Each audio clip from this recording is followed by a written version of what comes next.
আড়ালের খেলা এবং আওয়ামী লীগের সুযোগ। বাংলাদেশ নিয়ে আওয়ামী লীগ সরকার পতনের পর রীতিমতো একটা ফুটবল খেলা চলছে। 1.5 বছরের এই শাসন পরবর্তী সময়ে একটি নির্বাচন, বিএনপির ক্ষমতায় আসা।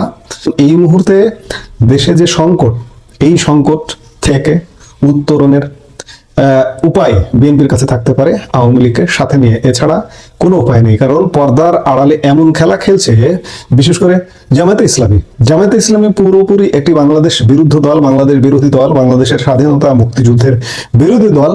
যদিও মুক্তিযুদ্ধপন্থী মানুষদের মন খারাপ হয় যে বিএনপি জামাতের সাথেই তাল মিলিয়ে, একসময় জামাত বিএনপির শরিক ছিল, বিএনপি জামাতকে বাংলাদেশের রাজনীতির সুযোগ দিয়েছে, বাংলাদেশের ক্ষমতার স্বাদ পাইয়ে দিয়েছে, জামাত নেতাদের গাড়িতে ফ্ল্যাগ উঠিয়ে দিয়েছে। এজন্য বাংলাদেশের স্বাধীনতাপন্থী মুক্তিযুদ্ধপন্থী মানুষের মন খারাপ হওয়াটা অমূলক নয়।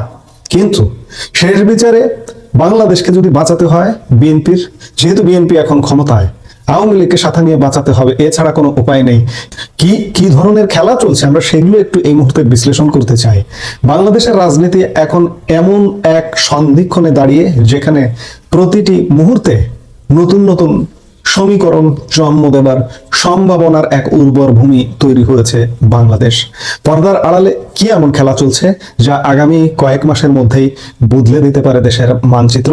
আজ আমরা এমন কিছু চাঞ্চল্যকর পরিস্থিতি নিয়ে বা সিনারিও নিয়ে বিশ্লেষণ করব যা হয়তো সাধারণ মানুষের কল্পনারও বাইরে।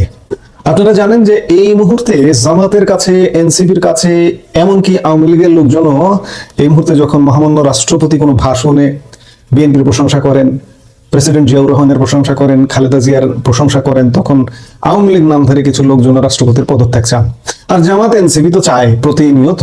জামাত এনসিপির সমর্থনে কখনো কখনো আওয়ামী লীগের লোকজনেরও কথা বলা দেখি। কিন্তু এটা যে কত বড় বিপদ হতে পারে, আত্মঘাতী বিপদ, এটি আওয়ামী লীগের লোকজন কল্পনাও করতে পারে না। রাষ্ট্রপতির পদত্যাগ, সাংবিধানিক কু এবং জামাতে ইসলামের ক্ষমতায় আসার সম্ভাবনা, এই সব কিছুর মাঝে আওয়ামী লীগের টিকে থাকার শেষ সুযোগটি কোথায়, আমরা সেটি খুঁজবো। আমাদের প্রথম আলোচনার বিষয় রাষ্ট্রপতি শাহাবুদ্দিনের পদত্যাগ এবং ডক্টর ইউনূসের ভূমিকা। একটি জোরালো সম্ভাবনা নিয়ে রাজনৈতিক মহলে আলোচনা চলছে।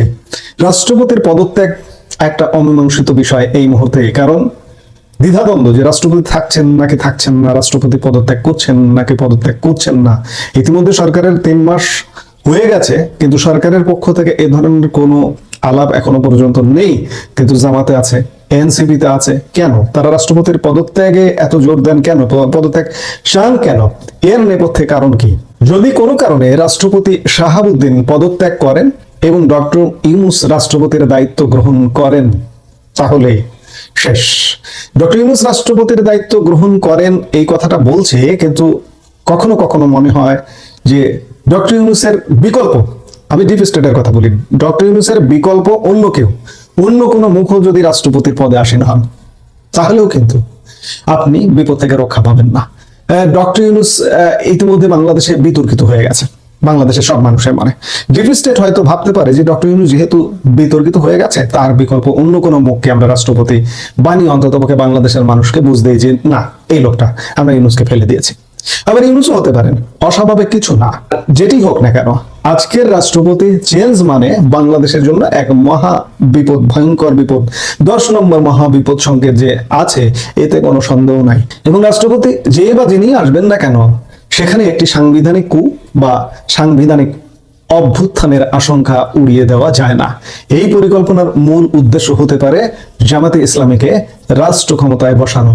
আপনারা নিশ্চয়ই পাকিস্তানের রাজনীতির কথা মনে করতে পারেন। কয়েক বছর আগে যেভাবে ইমরান খানকে ক্ষমতা থেকে সরানো হয়েছিল, অনেকটা সেই আদলে বাংলাদেশে একটি প্রক্রিয়ার মাধ্যমে ক্ষমতার রদ বদল ঘটানো হতে পারে। তার মানে প্রধানমন্ত্রী তারেক রহমানকে সরিয়ে এমন হতে পারে রাজনৈতিক দলকেই অন্তর্বর্তী এই সংসদ রেখে, এই সংসদ বজায় রেখে, যেভাবে আপনাদের মনে আছে শাহবাজ শরীফ, ইমরান খান যাওয়ার পরেই কিন্তু শাহবাজ শরীফকে ক্ষমতায় বসানো হয়েছিল। ডক্টর ইউনূস বা ডক্টর ইউনূসের বিকল্প মুখের মাধ্যমে জামাতকে সামনে আনার এই কৌশলটি হতে পারে অত্যন্ত সূক্ষ্ম এবং আইনি মারপ্যাচের আবরণে ঢাকা একটি মাস্টার প্ল্যান।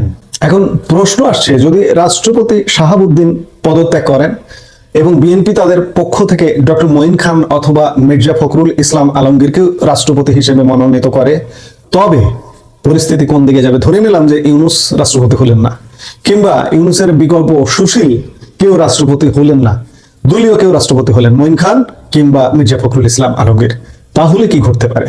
রাজনৈতিক বিশ্লেষকদের একটি অংশ মনে করছেন এই পরিস্থিতিতেও একটি শক্তিশালী সম্ভাবনা রয়েছে যে বিএনপি মনোনীত সেই রাষ্ট্রপতি শেষ পর্যন্ত জামাতের সাথে হাত মেলাতে পারেন। এখানেও লক্ষ্য সেই একই, একটি সাংবিধানিক অভ্যুত্থান ঘটানো কিংবা সংবিধান রদ করার ঘটনাও ঘটতে পারে। বিএনপির শীর্ষ নেতৃত্বের সাথে জামাতের দীর্ঘদিনের সম্পর্ক এবং বর্তমান রাজনৈতিক মেরুকরণে টিকে থাকার তাগিদে তারা একে অপরের পরিপূরক হয়ে উঠতে পারে। ফলে রাষ্ট্রপতির চেয়ার ব্যবহার করে জামাতপন্থী একটি শাসন ব্যবস্থা কায়েম হওয়ার পথ প্রশস্ত হতে পারে, যা প্রকারান্তরে দেশের বর্তমান গণতান্ত্রিক কাঠামোকে হুমকির মুখে ফেলবে। আমি এর আগে অনেক ভিডিওতে বলেছি, আবারও বলছি, জামাতের যে লক্ষ্য, জামাতের সেই চূড়ান্ত লক্ষ্য কিন্তু পূরণ হয়নি। আওয়ামী লীগের পতন ঘটিয়ে তাদের সরকার, ডক্টর ইউনূসের মাধ্যমে তাদেরই সরকার ছিল এবং নির্বাচনের মাধ্যমেও তাদের একটা সরকার করার প্ল্যান পরিকল্পনা যেটি হোক, দেশি বিদেশি শক্তির ছিল, কিন্তু যে কোনো ভাবে আঞ্চলিক রাজনীতি, ভূ রাজনীতির কারণে সেটি ভেস্তে গেছে। কিন্তু জামাত কি তাদের লক্ষ্য থেকে বিচ্যুত হয়েছে? কোনোভাবেই বিচ্যুত হয়নি। তারা যে কোনো ভাবে একটা সিচুয়েশন ক্রিয়েট করতে চায় এবং সেটি এখন পর্যন্ত জারি আছে। শেষ খেলাটা হতে পারে রাষ্ট্রপতিকে দিয়ে বা অন্য কোনো বিশৃঙ্খল পরিস্থিতি সৃষ্টি করে একটি বিপ্লবী সরকার গঠনের মাধ্যমে। আমাদের আলোচনার সবচেয়ে স্পর্শকাতর এবং বিস্ফোরক অংশটি হলো সেনাবাহিনীর ভূমিকা। বর্তমান প্রেক্ষাপটে একটি জামাত অনুপ্রাণিত কু বা সামরিক অভ্যুত্থানের আশঙ্কাও উড়িয়ে দেওয়া যাচ্ছে না। কেন এই আশঙ্কা? কারণ দাবি করা হচ্ছে যে বর্তমান সেনাবাহিনীর 90% বেশি কর্মরত এবং অবসরপ্রাপ্ত কর্মকর্তা জামাতে ইসলামীকে সমর্থন করছেন। তবে সেনাবাহিনীতে মুক্তিযুদ্ধপন্থী, বাংলাদেশপন্থী একটা বিশাল অংশ আছে, কিন্তু সত্যিকার অর্থে জামাতপন্থী যে পার্সেন্টেজে থাকুক না কেন, তাদের কাছে এক প্রকার এই মুহূর্তে মুক্তিযুদ্ধপন্থী, বাংলাদেশপন্থী কর্মকর্তারা কোণঠাসা হয়ে আছেন। যার কারণে এই জামাতি প্ররোচনায় বা জামাতি অনুপ্রেরণায় একটা সেনা অভ্যুত্থান যে কোনো সময় হয়ে গেলে সেটাও অবাক হবার কিছু থাকবে না। এই যে আমরা যে পরিসংখ্যানের কথা বলছি, 90% সেনাবাহিনীর কর্মরত অবসরপ্রাপ্ত জামাতি, যদি এই পরিসংখ্যান সঠিক হয়, তবে রাষ্ট্রপতির পদত্যাগ বা রাজনৈতিক অস্থিরতার সুযোগ নিয়ে সেনাবাহিনী সরাসরি বা পরোক্ষভাবে জামাতকে ক্ষমতায় বসাতে ভূমিকা রাখতে পারে। এটি হবে বাংলাদেশের ইতিহাসে সবচেয়ে বড় রাজনৈতিক পট পরিবর্তন, যেখানে ব্যালট নয় বরং বুলেটের শক্তির প্রচ্ছন্ন ইশারা থাকবে। আমরা এতক্ষণ যে পরিস্থিতির আলাপ করলাম তার সব ক্ষেত্রে একটি বিষয় কমন: জামাতের ক্ষমতায় আসার জন্য রাষ্ট্রপতির সমর্থন বা স্বাক্ষর প্রয়োজন।